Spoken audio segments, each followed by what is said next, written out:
terrific session and left, I think, many yacht dealers disappointed and many people in the audience very stimulated and excited. I wanted to ask you two questions of sort of a practical nature.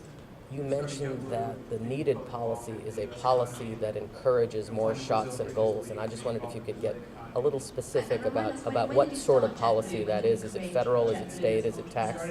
At every level, it needs that kind of stuff. So let me give you an example. We subsidize wind turbines. I'd much rather take the same money and subsidize really long shots and goal experiments by young inventors, entrepreneurs, scientists, and technologists. So that's just one little example of how we can change policy and encourage one kind of behavior instead of another. Do you see these stimuli, if that's the right word, as micro in nature or macro in nature? They can be either. It's just what is the deployment model.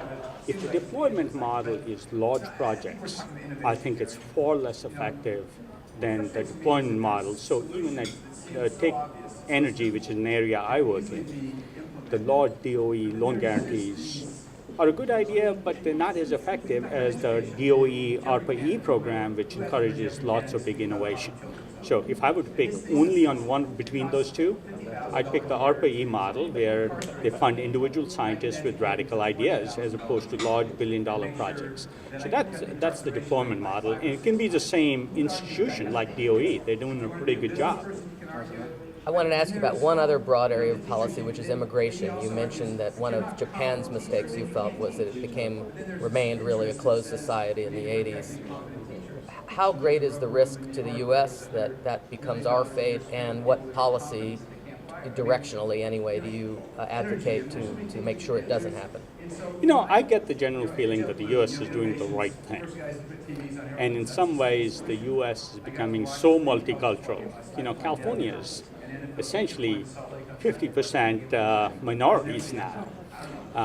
So there's no going back. When you have 50% minorities, they're not going to vote for a closed system. So I'm actually relatively encouraged that, whether it's by design, probably by accident, we've ended up in the best position on immigration relative to Japan, relative to Europe, and possibly even relative to places like China. So you don't see a need for major change in federal immigration policy? Clearly, it would help if we made it a lot easier. And I'm especially talking about the innovators, the educated people. There's no reason to take somebody with a master's degree in technology and have them go back home. We'd rather have that technology capability here in the U.S., and that'll create lots of new ideas, and that'll create lots of new jobs. So I believe the way to stimulate the economy is stimulate more innovation. Thank you very much. Great, thank you.